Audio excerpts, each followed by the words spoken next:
Hello, my name is Appleby-Crosby, and today I'm going to teach you what processes lead to an aurora.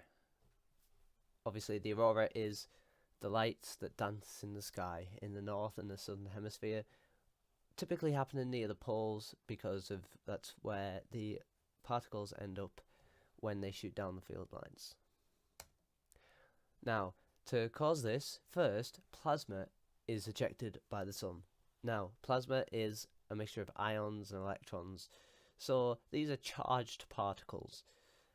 So when they shoot out of the sun, it is a continuous stream. It's always happening, and this is called the solar wind.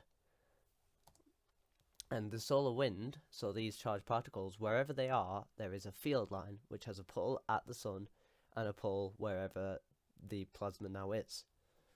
You can liken this to a ball of yarn, or like a ball of string. So you take the end of the string and attach it to the sun, and then you roll the yarn out, and wherever the yarn has been, there is now a field line where that string is, and the ball of yarn is the plasma, or the plasma, so the charged particles which are moving across space. And obviously, as they come out of the sun, they're going in a straight line, but the sun rotates, but where they came out from, in deference to the geography of the sun, so their coordinates on the sun does not change. So what happens is, as the sun rotates, these field lines become what we call radial, and they kind of bend as the sun rotates, as this animation shows. Now, the formed field lines pressure the terrestrial field lines. Now, terrestrial just means Earth. So we have a magnetic field around our Earth which protects us mainly from the solar wind.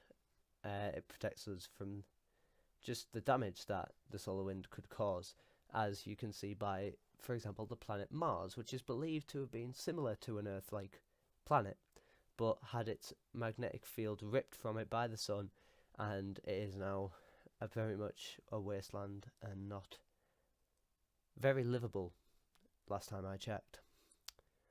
So they pressure the Earth's field lines, or the terrestrial field lines, and eventually the force cuts the terrestrial field lines.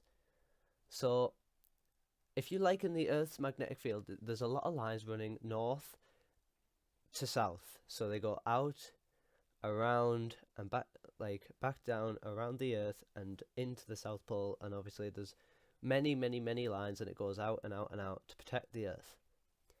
So when the sun pressures this, say, liken the Earth's magnetic field to, say, a Russian doll system. So Russian dolls, obviously you take one off and there's a smaller one, and then you take that one and there's an even smaller one, and it just keeps going.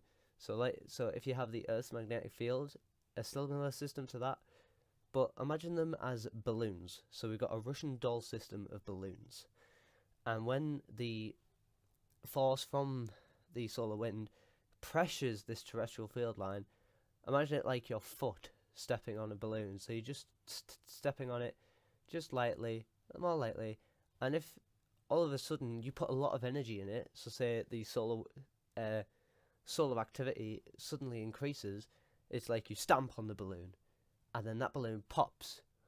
But obviously there's still a lot of balloons left in this Russian doll style system. You've just popped the outer balloon. So this is the outer magnetic field line, and this splits and attaches with the ball of yarn. It attaches to that, and its pole now stretches all the way back to the sun and has one pole in the Earth. So you've got two magnetic field lines from one, which the next rather budget animation will show. So you're putting pressure on it. Most of them are deflected. That's what the first part of this animation shows. That's why I had the two lines hitting the magnetic field line first, because most of them are just bounced off and do nothing. But obviously when there's a pressure, this is not to say that every time there is one directly in the middle that it cuts. It's just for the purposes of this demonstration.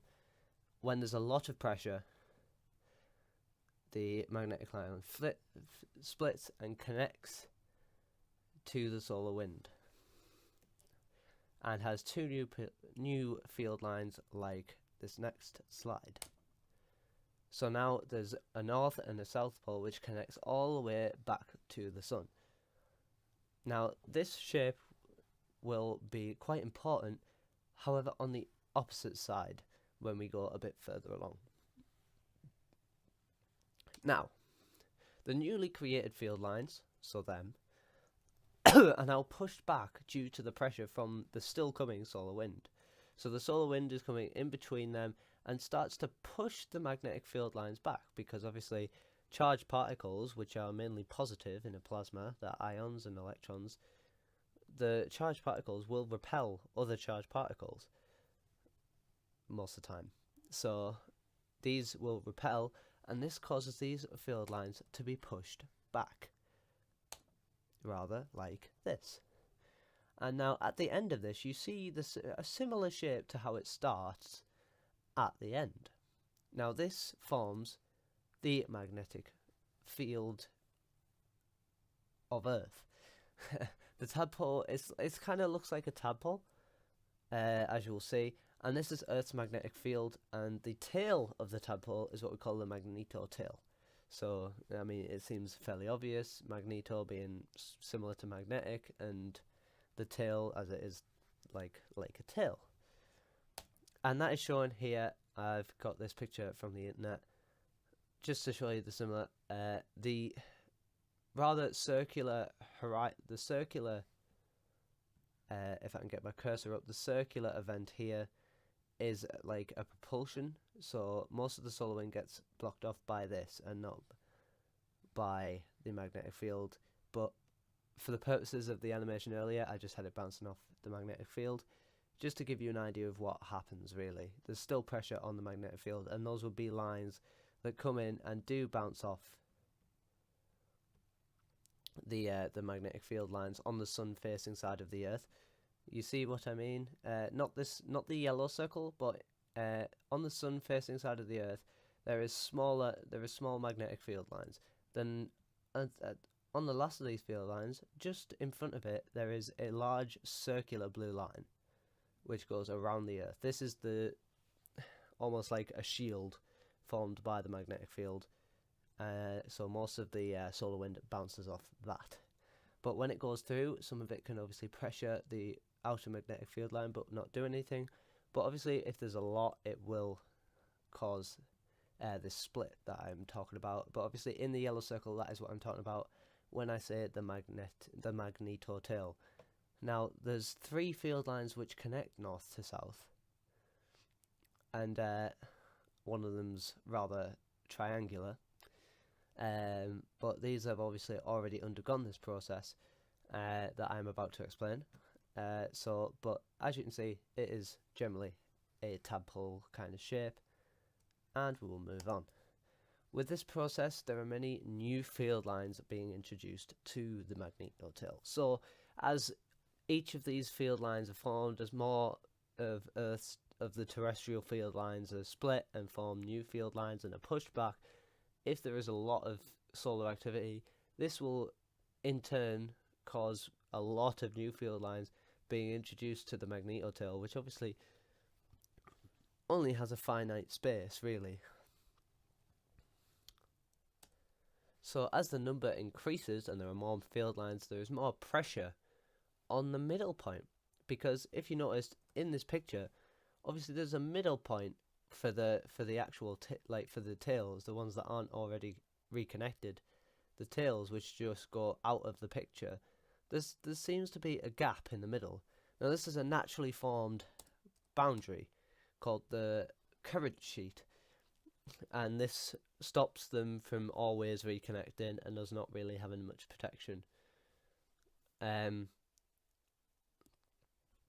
or just constantly having auroras, and constantly having effects from solar activity, because it would cause a lot of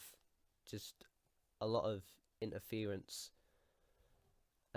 So the pressure, as the number of these field lines increases, it puts a lot of pressure on that naturally formed sheet in the middle, this current sheet.